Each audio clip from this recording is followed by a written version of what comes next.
ఆడబిడ్డలు ఎంతో కష్టపడి కంటున్నారయ్యా, మీకు మంచి అవకాశాలు మంచి పారితోషికాలు ఇస్తానంటే ఒక అసెంబ్లీలో ఒక నాయకుడు లేచి వాళ్ళే నా కష్టపడేది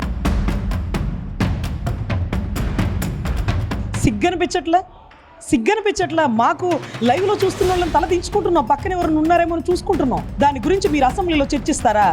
ఎవరైనా ఒకళ్ళ నీతులు చెప్పేటప్పుడు వాళ్ళు పాటించాలి. ముందు ఆయనకి ఒక్కడే, ఆయన కొడుక్కి ఒక్కడే. మీ అధికారాలు కావాలా, లేకపోతే మీ అధికారం కోసమే, మీ ఎంపీ సీట్ల కోసమే, మీ రాజకీయాల కోసము, మీ రాజకీయ చదరంగంలో మేము పావులుగా ప్రజలు పిల్లల్ని కనాలా? ఈరోజు 4 బిడ్డలను కనండి, 2 బిడ్డలను 3 కన్నా అది మాట్లాడే హక్కు మీకు లేదు. మీరు రాష్ట్రంలో మీ రాజకీయ ప్రయోజనాల కోసం మీరు పిల్లల్ని కంటం అనేది చాలా దుర్మార్గం. ఏదైతే ఆచరించి అనుభవంలోకి తీసుకురండి అని అడిగితే బాగుంటుందండి. వారు మాత్రం 30-40 సంవత్సరాల క్రితమే ఒక విజనరీ ఉన్న వ్యక్తిగా ఆడబిడ్డల వల్ల సమస్య వస్తుంది అని భావించి ఆయన ఒకే ఒక బిడ్డని కన్నారు. వారి మామగారు 6గురునో 7గురునో ఉన్నారు ఆయనకి బిడ్డలు. కనీసం ఈయన 2-3 కనుండొచ్చు. ఈయన అసలు ఒకటే నినాదం ఒక బిడ్డనే కన్నాడు. అంటే ఆడబిడ్డల వల్ల సమస్య వస్తుందని గౌరవ జగన్మోహన్ రెడ్డి గారు వాళ్ళ నాన్నగారు అయినటువంటి రాజశేఖర రెడ్డి గారికి తెలియపోయింది. అదే రకంగా కేటీఆర్ గారి తండ్రి గారు అయినటువంటి కేసీఆర్ గారికి తెలియపోయింది. అందుకే కల్వకుట్ల కవిత గారు, ఇటు చూస్తే షర్మిలమ్మ గారు ఈరోజు ఆడబిడ్డలే ఏకుల్లాగా మేకుల్లాగా వచ్చి ఒక ప్రతిపక్ష పార్టీ పెట్టి అన్ననే నిలదీస్తూ ఉన్న పరిస్థితుల్లో మీరు చాలా గొప్పగా అనిపించినారు. మీ ఎంత విజనరీ అంటే ఈరోజు లోకేష్ గారికి ఎదురు లేదు బదురు లేదు, మొత్తం అంతా మీరే. సో ఇంత గొప్పగా ఆడబిడ్డల్ని కంటేనే సమస్య అనుకొని ఆలోచించిన వారు మీరు ఈరోజు ఆడబిడ్డల్ని కనియండి అంటే వారేమన్నా యంత్రాలు అనుకున్నారా? లేకపోతే బిడ్డల్ని కండానికి ఒక మంత్రాలు వేస్తే పుట్టేస్తారనుకున్నారా? నవమాసాలు మోసికనే తల్లి అంటూ అసలు ఒక గర్భము అంటే మీకు తెలుసు, మళ్ళీ పురిటి నొప్పులతో బిడ్డ తల్లి చనిపోతుందో లేదో. ఈరోజు కూడా మొన్నటి రోజు ఒక చీరాల హాస్పిటల్లో, ఒక కార్పొరేట్ హాస్పిటల్లో 9 నెలలు కన్నా తల్లి ఒక 10 రోజులు హాస్పిటల్లో అడ్మిట్ అయ్యి కూడా స్పాట్లో చనిపోయారు. చనిపోతే ఎలా చనిపోయిందో తెలియలా, పురిటి నొప్పులతో చనిపోయింది అనుకున్నారు. డాక్టర్ల నెగ్లిజెన్సీ వల్ల చనిపోయింది అంటూ ఎంక్వైరీ చేయగా తెలిసి నేనే దగ్గరుండి డెడ్ బాడీని తవ్వించి పోస్ట్ మార్టం చేయించిన. అరే, అన్ని ఫెసిలిటీస్ ఇచ్చిన ఒక తల్లి చనిపోయింది ఒక డాక్టర్ నెగ్లిజెన్సీ వల్ల, లేకపోతే ఇంకా దేనివల్ల? ఈరోజు రాజమండ్రిలో ఒక పాలు కల్తీ అని ఎంతోమంది బిడ్డలు చనిపోయారు. కానీ కల్తీ లేనిది తల్లిపాలు కదా. అసలు ఇప్పుడు ఎంత అనారోగ్యభరితం అయిపోతుంది. నాకు ఒకటే బిడ్డ, చంద్రబాబు గారు నాకు ఒకటే బిడ్డ, కానీ నా అనారోగ్యం వల్ల ఇంకొక బిడ్డని కనలేకపోయానని ప్రతిరోజు బాధపడతా. నా బిడ్డకి ఇంకొక తోడు ఉంటే బాగుండని ప్రతిరోజు ఆలోచిస్తా. కళ్ళ ముందు 2-3 బిడ్డలు కదిలి వెళ్తుంటే నా బిడ్డకి ఆ బిడ్డని ఇవ్వలేకపోతున్నాను తోడునని ప్రతిరోజు బాధపడతా. కానీ మీకు ఆ బాధ లేదేంటో. మీరు చాలా ధైర్యంగా మీరు చేసిన తప్పని మళ్ళీ లోకేష్ గారితో చేపించు, మళ్ళీ దేవాంష్ గారు పుట్టారు. మీరు చెప్పండి, లోకేష్ గారికి చెప్పండి, నారా బ్రాహ్మణి గారికి చెప్పండి, అమ్మ మన 4గురిని కందాం, తర్వాత అసెంబ్లీలో ఈ బిల్ని పాస్ చేద్దాం, ఏదైతే ఆచరించాక అడిగితే బాగుంటుంది, లేకపోతే ఆడబిడ్డలను అడిగే హక్కు మనకు లేదమ్మా అని. అరే, అమరావతి 33,000 ఎకరాలు తీసుకోవడానికి కూడా రైతులతో చర్చలు చేసి మీరు ఆ డెసిషన్ తీసుకున్నారే, మరి ఆడబిడ్డలతో చర్చలు చేయాలని మీకు అనిపించలేదా అండి? ఈరోజు గర్భసంచి క్యాన్సరు, బ్రెస్ట్ క్యాన్సరు, యోని క్యాన్సర్ అన్ని ఆడబిడ్డలకి. ఇన్ని సమస్యలతో నలిగిపోతూ రక్తహీనత వస్తే మీరు అవేవో పప్పు చెక్కలు ఇచ్చేస్తున్నారు, పప్పు చెక్కలు పంచిపెట్టి రక్తహీనత తగ్గిపోమంటున్నారు. ఈరోజు ఇటువంటి పరిస్థితుల్లో 3, 4, 5 అంటూ మీరు 25,000 ఇచ్చేస్తాం, 30,000 ఇచ్చేస్తాం, 40,000 ఇచ్చేస్తామంటే సరగసి విధానం గుర్తొస్తుంది. సరగతి విధానంలో అద్దె గర్భంలో ఒక తల్లి అవతల బిడ్డని కనిచ్చి డబ్బులు తీసుకుంటుంది. కానీ ఈరోజు ప్రతి ఆడబిడ్డని మీరు కనండి, మీరే డబ్బులు తీసుకోండి, వాళ్ళకి ఎందుకు ఇవ్వాలా? మీరు కనండి, మీరే డబ్బులు తీసుకోండి. 60 కేజీల బియ్యం ఇస్తాం, 120 కేజీల బియ్యం ఇస్తాం అంటే బియ్యం తింటూ బిడ్డలను చూసుకొని బతకాలా అండి? భవిష్యత్ అక్కర్లేదా అండి? ఈరోజు రాజధాని డెవలప్ అవ్వలేదు, ఇంతవరకు విద్యా దీవెన, వసతి దీవెన ఇంతవరకు మీరు కల్పించలేకపోయారు. బిడ్డలకి ఇంతవరకు ఫీజు రీయింబర్స్మెంట్ రాలా, నిరుద్యోగ భృతి 3,000 రాలా, వీటికి డబ్బులు లేవంటారు. కానీ మంచి మనసు ఉందంటారు. మంచి మనసు ఉంది, ఏం చేసుకోవాలా మనసుని? సో ఇటువంటి పరిస్థితుల్లో పథకాలకి డబ్బులు లేక సూపర్ 6 ఆగిపోతున్న పరిస్థితుల్లో మరి మా కోసం ఎందుకు పథకాలు ఇస్తున్నారు? మా మీద అభిమానమా, ప్రేమ? కాదే, ఓట్లని నోట్లు కట్లుగా మారుస్తూ ఈరోజు ఎంపీ టికెట్లు పెరగాలి అంటే ఏది సెంటర్లో మీరు శాసించాలంటే జనాభా ఉండాలా? ఇప్పుడు మీకు అవసరమైపోయింది. ఎన్టీ రామారావు గారు 6-7గురిని కన్నప్పుడు మీరు ఎకిలిగా నవ్వేసి ఉంటారు. ఈరోజు అదే మీరు కనకపోగా మమ్మల్ని కనండి అంటూ ఎకిలిగా దీని గురించి అసెంబ్లీలో చర్చిస్తున్నారు. సరే, ప్రతి తండ్రి ఒక బాధ్యత తీసుకుంటాడు బిడ్డల పెరుగుదలలో. కానీ ఏమంటున్నారు? ఆడబిడ్డలు ఎంతో కష్టపడి కంటున్నారయ్యా, మీకు మంచి అవకాశాలు మంచి పారితోషికాలు ఇస్తాను అంటే ఒక అసెంబ్లీలో ఒక నాయకుడు లేచి వాళ్ళే నా కష్టపడేది, మేము కూడా కష్టపడుతున్నాం బిడ్డల్ని కనడానికి అంటున్నాడు. సిగ్గనిపించట్లా? మాకు లైవ్లో చూస్తున్న వాళ్ళని తల దించుకుంటున్నాం, పక్కన ఎవరైనా ఉన్నారేమో అని చూసుకుంటున్నాం. అపహాస్యం చేస్తున్నారు మీరు లైవ్లో. 4 గోడల మధ్య ఒక మగవాడు పడే కష్టాన్ని, అది కష్టమా సుఖమా, దాని గురించి మీరు అసెంబ్లీలో చర్చిస్తారా? బిడ్డల్ని పెంచడానికి మేము కష్టపడతాం బాబు గారు అంటే పద్ధతి, బిడ్డల్ని కనడానికి కూడా మీరు కష్టపడుతున్నారా? అది కష్టమా సుఖమా? సిగ్గనిపించట్లా? దీని గురించి ఒక నాయకుల్లో ఉండి, ఒక నియోజకవర్గ ఇన్ఛార్జ్ లాగా, ఒక ప్రజాప్రతినిధిలాగా ఉండి మీరు మాట్లాడుతున్నారా? ఇదే అసెంబ్లీలో చర్చించదగిన విషయాలు? పోనీ ఇలా చర్చిద్దాం అనుకున్నప్పుడు మాతో సమావేశాలు చేయండి, గైనకాలజిస్టులను అడగండి. ఇప్పుడు బిడ్డలు 4-5 కనే పరిస్థితి ఉందా? పాలల్లో కల్తీ, నీళ్ళల్లో కల్తీ, మందుల్లో కల్తీ. అర్రే, బెల్ట్ షాపుల్లో మాత్రం ఒక్క మందు కూడా తక్కువ ఉండదు, అన్ని బ్రాండ్లు ఉంటాయి. నిన్న రోజు నేను జీజీహెచ్ గవర్నమెంట్ హాస్పిటల్కి వెళ్ళి టాబ్లెట్స్ రాస్తే ఇవి స్టాక్ లేవండి అన్నారు. స్టాక్ లేకుండా ఎందుకు ఉంటుంది? ఎందుకు స్టాక్ లేకుండా పోతుంది? ఎందుకు డాక్టర్లు ఈ టైం నుంచి ఈ టైం వరకు అందుబాటులో ఉంటారు? ఎందుకు 24 గంటలు అందుబాటులో ఉండే సౌకర్యాలు మీరు కల్పించలేకపోతున్నారు? ఉచిత విద్య, ఉచిత వైద్యం పెట్టి మీరు మాట్లాడండి. అప్పటి వరకు మీకు మాట్లాడే అధికారం లేదు. అర్రే, మీ మంత్రి నారాయణ గారు మాత్రం కార్పొరేట్ స్కూల్స్ పెట్టేయాలి, మీ బాలయ్య బాబు అల్లుడు గారు మాత్రం ఒక విద్యా సంస్థలు పెట్టేసుకోవాలి. వాళ్ళకి 5,000 ఎకరాలు 5,000 కోట్ల ఖరీదు ఉండేవి భూములు మీరు దొబ్బి పెట్టేయాలి. ఏంటి సార్ ఇది? ఈరోజు మాకు సొంత ఇల్లు కూడా లేవు సార్, 1 ఎకరాల పొలం కూడా లేవు, బతకలేక బడిపంతులా లేకపోతే గవర్నమెంట్ ఉద్యోగస్తులా అనే పరిస్థితిలో 4-5 కనండి అంటే కనాలి, కనీసం 2-3 అన్నా మాకు కూడా ఉంటుంది. కానీ ఆరోగ్యాలు సహకరించట్లా, ఆరోగ్యశ్రీలు వర్తించట్లా. అర్రే, మోకాళ్ళ నొప్పి వచ్చింది, లోపల ఏదో వెయ్యండి అంటే అది క్వాలిటీ ఉండదండి. మీకు మంచిది కావాలంటే ఎదురు డబ్బు ఇవ్వండి అంటే క్వాలిటీ లేనిది మాకెందుకు ఇస్తున్నారు? క్వాలిటీ లేనిది? దాంట్లో ఏవో ప్లేట్లు వేయాలంటే అండి, నేను నిన్నటి రోజు 2-3 హాస్పిటల్ తీసుకెళ్తుంటే గవర్నమెంట్ ఇచ్చే ప్లేట్లో కల్తీ ఉంటుందండి, మీకు క్వాలిటీ ప్లేట్లు కావాలంటే మీరు కొనుక్కోవాలి, దానికి ఇంత ఖరీదు అంటున్నారు. క్వాలిటీ లేని ప్లేట్లు మాకెందుకు ఇస్తున్నారు? మోకాళ్ళలో అరిచేతుల్లో వేసుకోవడానికా ఏంటబ్బా? మళ్ళీ చిరుధాన్యాలు తినాలంట, అవి మాత్రం మీరు తినండి, రేషన్ బియ్యం మాత్రం మాకివ్వండి. మీరు మాత్రం చిరుధాన్యాలు తినండి, ఎగ్ ఆమ్లెట్లు తినండి, అదేంటదో ఆ బియ్యం తినాలి, ఈ బియ్యం తినాలి, ఈ ఫుడ్ తినాలి, ఆ ఫుడ్ తినాలి అంటూ మీరు చెప్తున్నారు. కానీ బియ్యం, మీరు ఇచ్చే బియ్యం మాకే కదా, ఆ బియ్యంలో క్వాలిటీ ఉందా? మధ్యాహ్న భోజనంలో పిల్లల్లో కల్తీ ఉందా? పాలతో తాగి ఎందుకు బిడ్డలు చనిపోతున్నారు? చనిపోయిన బిడ్డకి ఎంత పారితోషికాన్ని ఇచ్చినారు? ఆ సంస్థలను మూసివేసినారా? ఏ పాల వల్ల జరిగిందో కనుక్కున్నారా? తల్లి పాలల్లోనే కల్తీ లేని పరిస్థితుల్లో ఈరోజు ఏది కల్తీ లేదంటే ఒక్క తల్లి పాలండి. అటువంటి పరిస్థితుల్లో తల్లిని కూడా, అంటే డాక్టర్లే చెప్తారు, గైనకాలజిస్టు, అమ్మ 3 కన్నారు, ఇక చాలు, మీ ఆరోగ్యం సహకరించట్లేదు అంటారు. అలాంటిది మీరు 4 కంటే 5 కంటే మేము ఇలా బయటకు వచ్చి మాట్లాడగలుగుతామా? అనారోగ్య సమస్యలతో ఇంట్లో ఉండి ఒక బిడ్డ కాలేజీ, ఇంకో బిడ్డ స్కూల్కి మీరు ఇచ్చే 25,000 తేడా పడితే ఒక ఐసీయూలో వెంటిలేషన్ బాక్సుల్లో పెడుతుంటారు చూడండి, ఆ బాక్సులకే సరిపోదు. అంటే ఒక 4, 5, 6 కనేయండి అంటే అప్పుడు మీరు ఎన్టీ రామారావు గారికి జేజేలు కొట్టండి. ఒక్కొక్క బిడ్డ ఒక్కొక్క రంగంలో నిష్ణాతులుగా ఉన్నారు. మీరు కూడా అదే టైంలో 5-6 కను ఉంటే ఒక్కొక్క రంగంలో ఉండేవాళ్ళు. ఒకళ్ళు మీరు హెరిటేజ్ పారితోషికంలా చూసుకునేవాళ్ళు, ఒకళ్ళు రాజకీయాలు చేసేవాళ్ళు, ఒకళ్ళు సినిమా రంగంలో వెళ్ళేవాళ్ళు, ఒకళ్ళు ఇంకొక అంతరిక్షంలోకి వెళ్ళగలిగేవారేమో. మీరు మాత్రం ఒక్కళ్ళే కానీ రాజకీయంలో దింపి వారసత్వ రాజకీయాలను పెంపొందిస్తూ ఈరోజు నారావారి రక్తాన్ని, నందమూరి వారి రక్తాన్ని లిమిటేషన్ పెట్టారు. కానీ మమ్మల్ని మాత్రం 5-6 కనేయమంటున్నారు. కనాలని మాకు ఉంది అధ్యక్ష, అనారోగ్య సమస్యల వల్ల కనలేకపోతున్నాం, ఆర్థిక సమస్యల వల్ల ముందుకు వెళ్ళలేకపోతున్నాం. ఉచిత విద్య, ఉచిత వైద్యం అని ఎందుకు అంటున్నానంటే, ఎన్నో దేశాల వాళ్ళు కెనడాలో ఇన్ని రోజులు ఉంటే కెనడా సిటిజన్షిప్ వచ్చేస్తుంది అన్నారు. అరే, కెనడానే ఎందుకు, మీకు ఇక్కడ బాగానే ఉంది కదా అంటే లేదండి, కెనడాలో ఫ్రీ ఎడ్యుకేషన్, ఫ్రీ హాస్పిటలైజేషన్ ఈ 2 ఉన్నాయట. ఈ 2 కోసం ఎదురుపెట్టి కెనడాలో అడుగు పెడుతున్నారు, ఎదురుపెట్టి ఇన్ని రోజులు అక్కడ ఉంటే.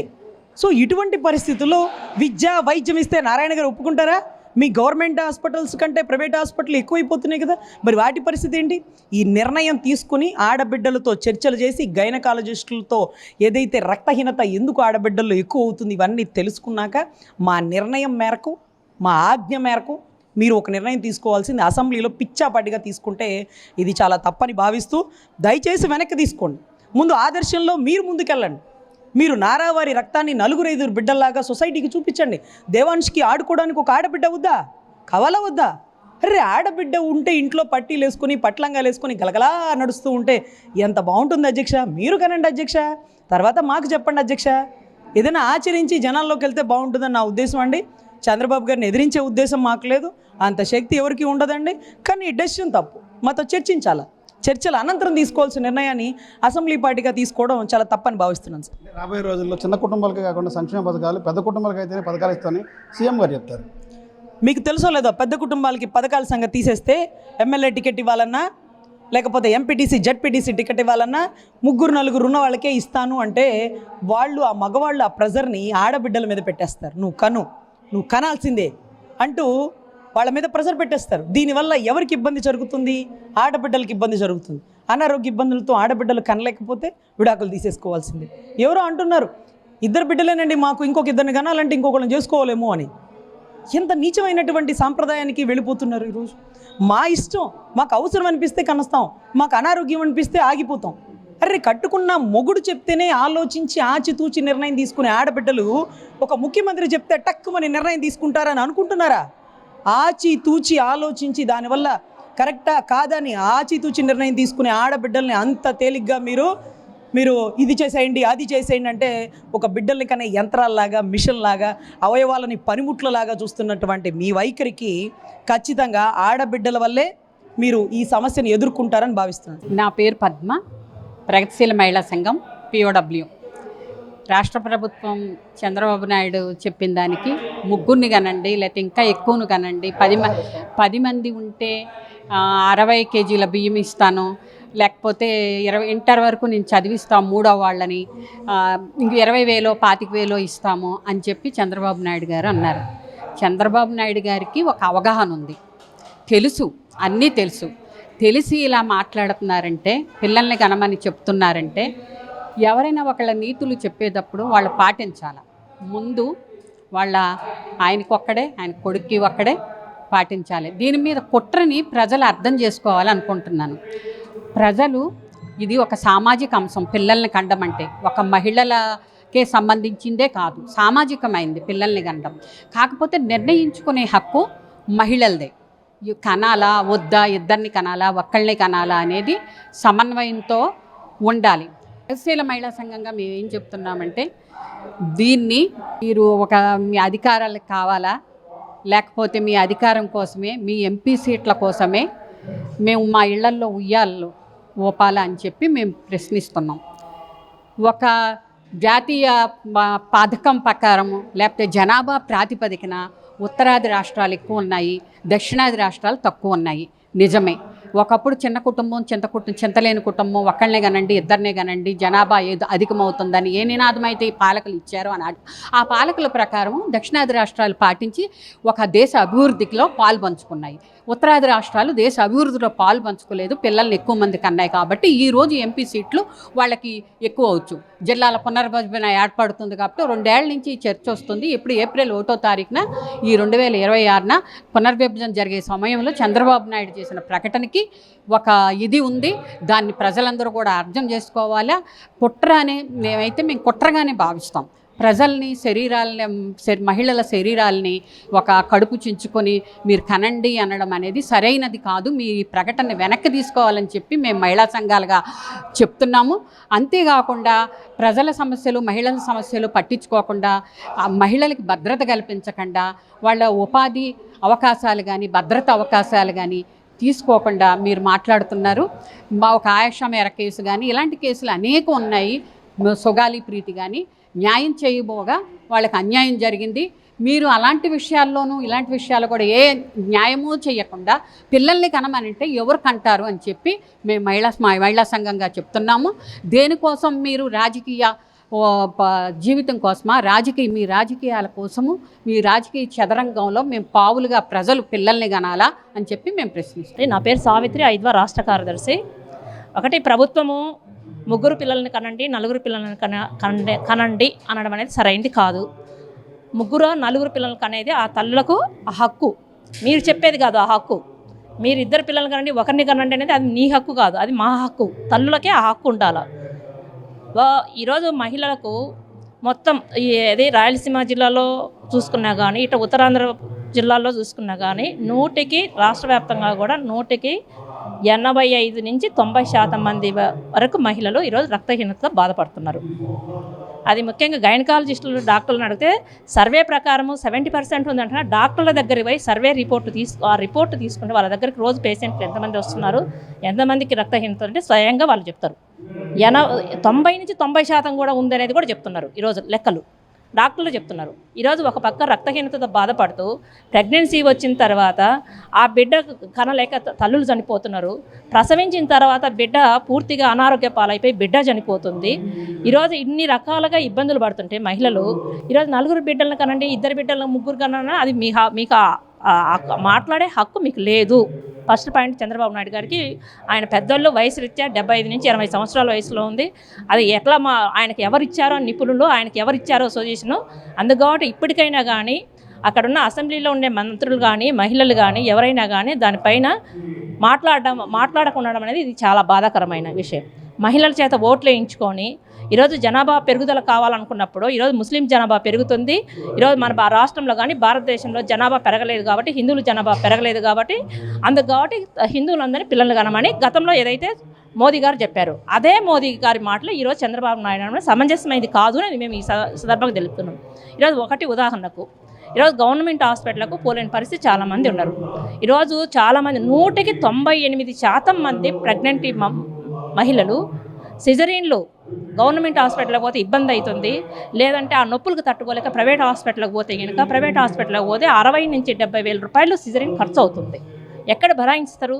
చిన్న కుటుంబం వాళ్ళు. ఈరోజు 2 బిడ్డలు, ఒక బిడ్డకు పెళ్ళయిన తర్వాత ఆ ఇంటి కొడుకు పెళ్ళయిన తర్వాత ఇంట్లో కొడుకు పడుకుంటున్నారు, బయట తల్లిదండ్రులు పడుకుంటున్నారు. పరిస్థితి అదింది. ఒక్క రూమ్లో పడుకుంటున్నారు, ఒక్క చిన్న గుడిసెలో పడుకుంటారు. ఉదాహరణకు ఈరోజు గత 2 నెలల కిందట కర్నూలు జిల్లాలో రూరల్ అంబేద్కర్ నగర్లో బిడ్డ ఓడలు 2 లోపల పడుకున్నారు. ఆ తల్లి బయట అరుగు మీద పడుకున్నది. ఆమె పైన కారం చల్లేసి జనవరి 16వ తేదీన కారం చల్లి ఆమె పైన సామూహిక అత్యాచారం చేసి వీడియో కూడా ఉంది. నిర్భయ కన్నా చాలా ఘోరంగా ఉంది. అది వెలుగులోకి రాలేదు.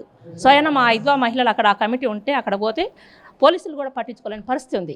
ఇంత దుర్మార్గకరంగా ఉంటే ఒక పక్క 2 పిల్లలు, ఒక బిడ్డకే సొంత ఇల్లు లేకపోతే 2 బిడ్డలు కనండి 4 బిడ్డలను కనడం అనేది నీకు సమంజసమేనా అని ఈరోజు 25,000 రూపాయలు ఒక 2 తర్వాత 4కి ఇస్తామని చెప్తున్నావు. 25,000 రూపాయలు ఎట్లా సరిపోతుంది? ఒకవేళ 1,00,000 రూపాయలు ఇచ్చినామనుకో, 1,00,000 రూపాయలు ఎవరు ఆరోగ్యం కాపాడుతారు? ఒక పక్క ఏమో తాగుడుకు విచ్చలవిడిగా తాగనని చెప్తారు, ఒక పక్క ఏమో మహిళలను బిడ్డలను కనమని చెప్తారు.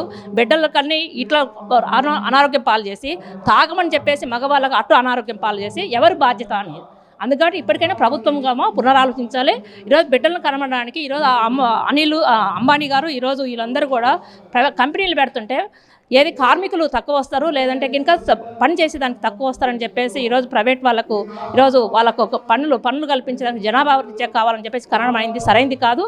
అందుకని ఇప్పటికైనా కానీ చంద్రబాబు నాయుడు గారు మాత్రం ఆ మాట వెనక్కి తీసుకోవాలా, లేకుంటే కనుక రాబోయే కాలంలో మహిళలు మాత్రం చాలా పెద్ద ఎత్తున పోరాటాలు చేస్తాం.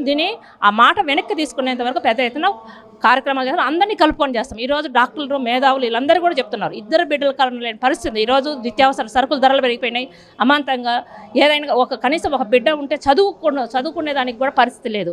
ఈరోజు వేలకు ఎల్కేజీ నుంచి కూడా వేలకు రూపాయలు కట్టి చదివించుకోవాల్సిన పరిస్థితి ఉంది. చదివించుకునే పరిస్థితి లేక ఈరోజు గవర్నమెంట్ స్కూల్లో పోతున్న మధ్యలోనే 5వ తరగతి చదువుతున్న అమ్మాయిలు సుదూర ప్రాంతాల్లో, ఈరోజు గిరిజన ప్రాంతాల్లో కానీ లేదా గ్రామీణ ప్రాంతాల్లో కూడా ఈరోజు యువతర గ్రామానికి పోయి హై స్కూల్కి పోయే స్థాయి పోయినప్పుడు ఆ ఊళ్ళో 5వ తరగతి వరకే చదువుకుంటున్నారు పిల్లలు. మధ్యలోనే చదువు సాధిస్తున్నారు. ఈరోజు విద్య, వైద్యము ఈరోజు సామాన్య ప్రజలకు అందకపోగా ఈరోజు బిడ్డలను కనడం అనేది సరైనది కాదనేది కూడా ఈ సందర్భంగా రాష్ట్ర ప్రభుత్వాన్ని ఒక రకంగా హెచ్చరిస్తుంది. నా పేరు శ్రీదేవి, ఐద్వా రాష్ట్ర అధ్యక్షురాలిని. ముఖ్యమంత్రి గారు పిల్లల్ని కనండి అని చెప్పేసి ఈ మధ్యకాలంలో ప్రకటించారు. అయితే రాష్ట్రంలో ఇప్పటికే కుటుంబాల పరిస్థితుల్ని ఆయనకు అర్థమైనాయో కాలేదో అర్థం కావట్లేదు. ఇప్పటికే ధరలన్నీ విపరీతంగా పెరిగినాయి. 2 ఉపాధి దాదాపుగా నిర్వీర్యమైపోతుంది.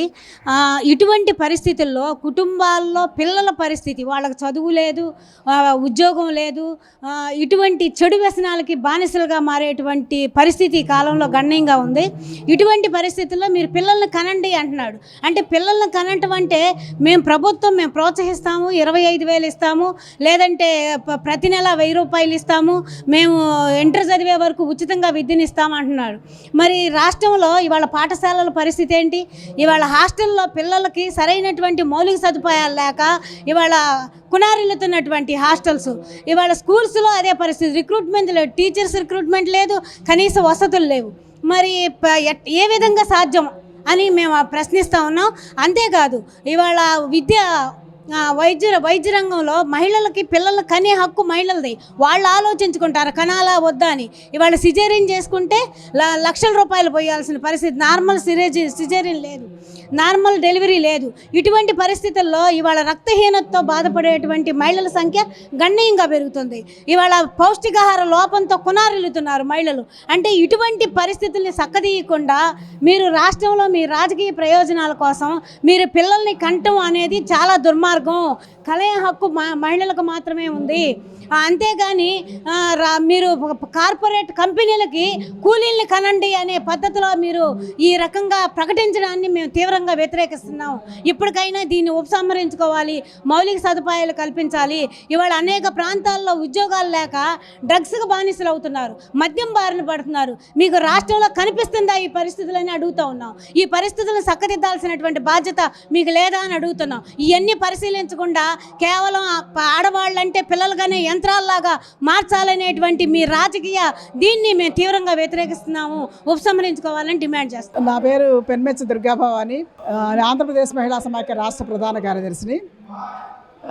నిజంగా ప్రభుత్వానికి ఆలోచన సరిగ్గా ఉందా లేదని అనుమానం. ఇవాళ రాష్ట్ర జనాభాను పెంచే ఉద్దేశంతో పిల్లల్ని కనండి అని చెప్పేసి చంద్రబాబు నాయుడు గారు అసెంబ్లీలో ఒక ప్రకటన చేశారు. అందులో కూడా మొదటి పిల్లలకి మామూలుగా, రెండో పిల్లల దగ్గర 25,000 ఇస్తాం, మూడో పిల్లకి ఇస్తాం, ప్రభుత్వ ఉద్యోగులకి భర్తలకి నెల అదనంగా లీవ్ ఇస్తాం అని చెప్తా ఉన్నారు. దాంతోపాటు ఆయన చెప్పిన ప్రకటనలు ఇంకోటి ఏంటంటే, ఆయన చెప్పిన ఇంకో ప్రకటన ఏంటంటే 18 ఏళ్ల వరకు ఉచిత విద్య అన్నారు. ఇవాళ ప్రైవేటు విద్యా సంస్థలు పక్కన పెడితే ప్రభుత్వ విద్యా సంస్థలన్నింటిలో కూడా ఉచిత విద్య ఆల్రెడీ అమలు జరుగుతుంది. మరి ఆయన కొత్తగా ఇచ్చేది ఏంటి? సహజంగా కనిపిస్తూనే ఉంది కదా. ఇవాళ గవర్నమెంట్ పాఠశాలలో కానీ గవర్నమెంట్ కళాశాలలో కానీ ఉచిత విద్య కదా అందిస్తున్నారు. అలాంటప్పుడు ఇంకా ఉచితంగా ఇచ్చేది అక్కడ పథకం అది కొత్తగా చేసేది ఏమీ లేదు. ఇవాళ పిల్లల్ని కన్న తర్వాత వాళ్ళ పోషణ భారం ఎవరు భరిస్తారు? పిల్లలకి సరిపడా డే కేర్ సెంటర్స్ ఇవాళ ఉన్నాయా? లేకపోతే పిల్లలకు సరిపడా పౌష్టికాహారం అందించే పరిస్థితి వాళ్ళ ప్రభుత్వాలకు ఉందా? వీటితో పాటు వీళ్ళ ఆలనా పాలన చూసుకోవడానికి సంబంధించి ఏం చేస్తుంది? ఇప్పటికే రాష్ట్ర బడ్జెట్ 75,000 కోట్ల రూపాయలు లోడ్ బడ్జెట్ చూపించారు. 2025-26 బడ్జెట్, 26-27 బడ్జెట్ అంటే 3,42,000 కోట్ల రూపాయలు బడ్జెట్ పెడితే అందులో 2,75,000 రెవెన్యూ చూపించి లోటు బడ్జెట్ చూసినప్పుడు ఇవాళ ఈ కొత్తగా తీసుకొచ్చి ఈ పథకానికి బడ్జెట్ ఎక్కడైనా తీసుకొస్తారు. ఇప్పటికే రాష్ట్ర అప్పుల్లో ఉందని, లేదా రాష్ట్ర పరిస్థితి, ఆర్థిక పరిస్థితి వెంటిలేషన్ మీద ఉందని చెప్పి చంద్రబాబు నాయుడు గారు చెప్తున్నప్పుడు వెంటిలేషన్ ఉన్నదాన్ని ఎలా బయటపడేస్తారు?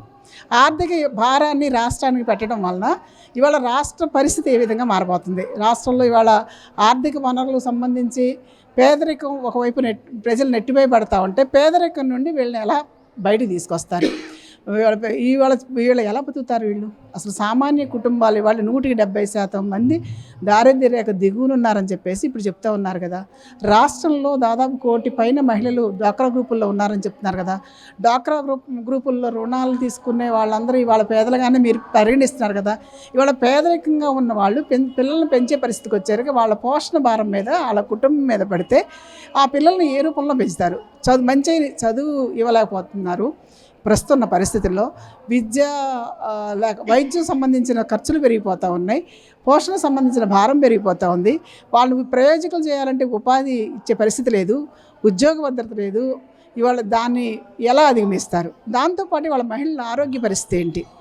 ఇవాళ ఒక పిల్లని కన్నా తల్లిదండ్రులకి పెంచుకోవడం ఎంత కష్టమైనా సరే పెంచుకున్నారు. కానీ ముగ్గురు పిల్లలంటే వాళ్ళని పోషించే పరిస్థితి కంటే కూడా వాళ్ళ ఆరోగ్య పరిస్థితులు చాలా దారుణంగా కనిపిస్తున్నాయి. ఇవాళ దాన్ని కూడా ప్రభుత్వం ఏమాత్రం ఆలోచించట్లేదనే విషయం స్పష్టంగా కనిపిస్తూ ఉంది.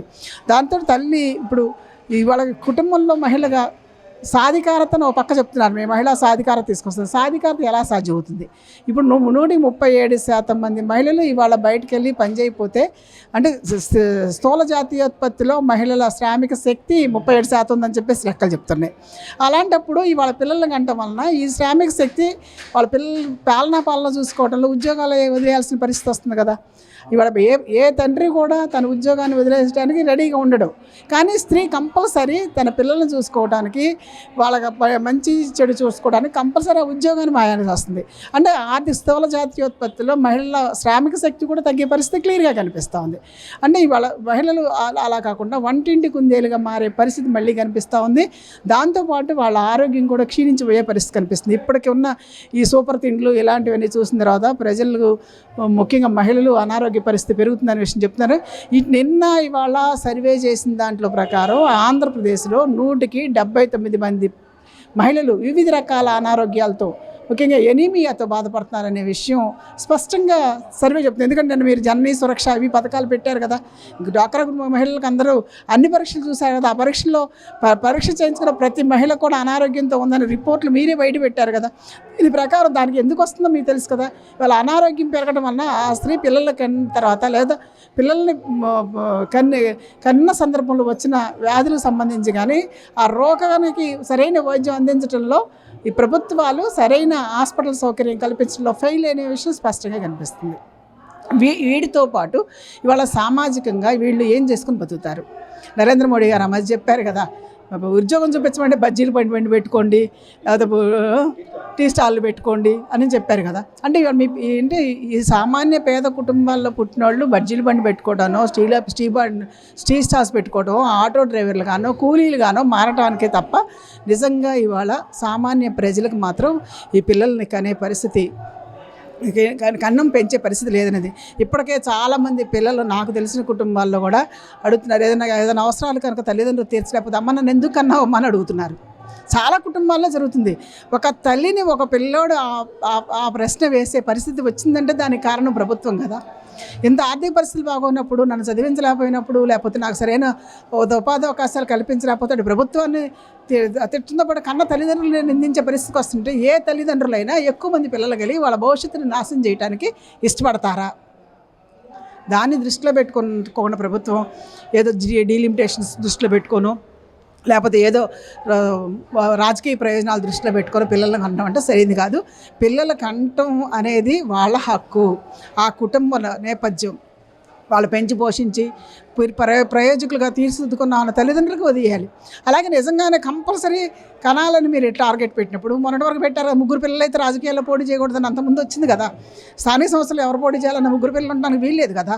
అప్పుడు ఎలా పెట్టి కంపల్సరీ చేశారు కదా. ఇవాళ మీరు 3 పిల్లలను కనాలి అని నిబంధన కనుక తీసుకొస్తే వాళ్ళకి కావాల్సిన తిండి, బట్ట, ఉద్యోగాలు అన్నీ కల్పించండి. కల్పించిన తర్వాత చూడండి. అలాగే డే కేర్ సెంటర్స్ పిల్లల్ని తల్లి బయటకు వెళ్ళి పనిచేసుకోవాలంటే అది సంఘటిత రంగంలో కాదు. సంఘటిత రంగంలో ఉన్న మహిళల పరిస్థితి వేరు. అసంఘటిత రంగంలో షాప్ ఎంప్లాయీస్ కానీ అక్కడ పనిచేసే చోట క్రష్ సెంటర్స్ ఏర్పాటు చేయండి. ఆ పిల్లలు వాళ్ళు ఇప్పుడు అంగన్వాడీ ఐసిడిఎస్ ద్వారా 5 సంవత్సరాల వరకు పిల్లలకి ఎలా అయితే ఇస్తున్నారో దీనికి ప్రతి 25 మంది పిల్లలు చూసుకోవడానికి అలా ప్రొవైడ్ చేయండి. సెంటర్స్ పెట్టండి. సెంటర్స్ పెట్టి ఆ భారం మొత్తం వాళ్ళ మీద చూడండి. అలాంటివి ఏమీ చేయకుండా వాళ్ళ తర్వాత ఉద్యోగం ఇది పెద్దవాళ్ళు అయిన తర్వాత వాళ్ళకి ఉద్యోగం ఇది ఏదైతే పెద్ద పెద్ద యూనివర్సిటీస్లో ప్లేస్మెంట్స్ ఎలా వస్తున్నాయో అలాగే ఇగో మీ పిల్లాడి చదివితే వాడిలో ఉన్న నైపుణ్యాన్ని బట్టి ఈ చదివితే ఈ జాబ్ ఇస్తాం అని జాబ్ వాళ్ళు రెడీగానే అలా చేయండి. చేస్తే ఎవరైనా పిల్లలకి అంటారు ఇది ప్రభుత్వమే భరిస్తుంది కదా, మా పిల్లల కంటే మాకు ఆర్థిక భారం పడట్లేదు, మేము వాళ్ళ కోసం మా సాధ్యం వాళ్ళ స్థాయిని బట్టి మేము కష్టపడతాం అని చెప్పడానికి ఉంటుంది. అవన్నీ ఏమీ లేకుండా పిల్లలకి అనండి 25,000 ఇస్తాం. 25,000 అసలు ఏమూలకి వస్తాయి వాళ్ళ 25,000 ఏంటి? హాస్పిటల్కి కూడా సరిపోవట్లా. సిజేరియన్ జరిగితే ₹1,00,000 దాటిపోతుంది. గవర్నమెంట్ హాస్పిటల్లో పురుడు పోసుకున్నా కూడా అక్కడ సిజేరియన్ చేసిన బయటకు వచ్చారు 25,000 అవుతున్నాయి కదా. అదే ఆ పుట్టిన బిడ్డ ఏదో అనారోగ్య పరిస్థితుల్లో పుట్టినా లేకపోతే గర్భంలో ఉన్నప్పుడు ఏదైనా ఇతరత్ర సమస్యలు వచ్చినా కూడా వాడిని బయటికి తీసుకెళ్లాల్సిన లేకపోతే హాస్పిటల్ చూపించాలన్న బిడ్డకే ఖర్చు అయిపోతుంది కదా, అక్కడ నుండి పురుడు పోసుకొని రావడం మస్తు కష్టం కదా. అదే ఎక్కువగా సామాన్య పేద కుటుంబాలకి ఇది తీవ్ర నష్టం జరిగే పరిస్థితి కనిపిస్తూ ఉంది. దాన్ని ప్రభుత్వాలు ఆలోచించాలి. ఈ విధానం కరెక్ట్ కాదు. ఇవాళ కావాల్సింది మౌలిక సదుపాయాల రూపకల్పనలో ప్రభుత్వాలు ముందుండాలి. డే కేర్ సెంటర్స్ ఏర్పాటు చేయాలి, ఉద్యోగ భద్రత కల్పించాలి, ఉపాధి కల్పించాలి, విద్య వైద్యం అందుబాటులో తీసుకురావాలి. అన్నీ ప్రైవేటైజేషన్ చేసేసి ప్రైవేట్ వాళ్ళని దాచుకొని తినమని ఓ పక్కన బీపీపీ అంటావా, ఇంకో పక్కన ఉన్నవాడు లేడని పోషించమంటావా, ఇప్పుడేం మళ్ళీ పిల్లలు కనమంటావా? ఏంటి ఆలోచన అసలు? ఇది సమాజాన్ని ఎటు తీసుకెళ్తుంది? ఏదో వ్యతిరేకత అనేది చాలా దారుణంగా ఉంది. వ్యతిరేకత ఉంది అంటానికి అసెంబ్లీలో జరిగిన చర్చలో కూడా మీ ఎమ్మెల్యేలే ఇది కరెక్ట్ కాదని మాట్లాడారు. అంటే స్వపక్షం కూడా మిమ్మల్ని విమర్శించే పరిస్థితికి వచ్చింది కదా, ఇది కరెక్ట్ కాదు, అది దాన్ని వదిలేయండి అని చెప్పినప్పుడు కనీసం అదేని ఈయన ఆలోచించాలి. ఇంతే తప్ప ఇంట్లో ఎవరైనా సరే, ఈయనే కాదు, వాళ్ళ ఇంట్లోకి వెళ్ళి నారా చంద్రబాబు నాయుడు గారు వాళ్ళ ఆవిడని అడిగినా లేదా వాళ్ళ కోడలని అడిగినా కూడా పిల్లల విషయం మీరు ఎత్తద్దని చెప్తారు. ఇది ప్రతి మహిళ కూడా ఆలోచిస్తుంది. ప్రతి మహిళ కూడా తన పిల్లల్ని ఉన్నతవంతులుగా తీర్చిదిద్దడం కోసం ఎంత కష్టాలైనా భరిస్తుంది. ఎక్కువ మంది పిల్లల్ని పోషించే పరిస్థితి లేదని అంటే ఆరోగ్యంగా లేకపోతే ఆర్థికంగా వెనకబడిన మహిళలు కూడా పిల్లల్ని పోషించడం అంటే భయపడే పరిస్థితి వచ్చింది. వెనకటి రోజులంటే వేరు, వాళ్ళే పుట్టినోడు పెట్టక మారడాన్ని చెప్పి కర్మ సిద్ధాంతాన్ని నమ్ముకున్నారు. ఇవాళ కర్మ సిద్ధాంతాన్ని నమ్ముకునే ఆడవాళ్ళు లేరు. ఇవాళ భవిష్యత్తు అగమ్యగోచరంగా ఉన్న పరిస్థితిలో భవిష్యత్తుని తీర్చిదిద్దాలంటే ఆర్థిక వనరులు ఉండాలి, అవసరాలు తీర్చే విధంగా ఉండాలి. ఆ దశలో ప్రభుత్వాలు నిర్ణయం తీసుకున్న తర్వాత పిల్లలు అనే విషయం ఆలోచిస్తే మంచిదని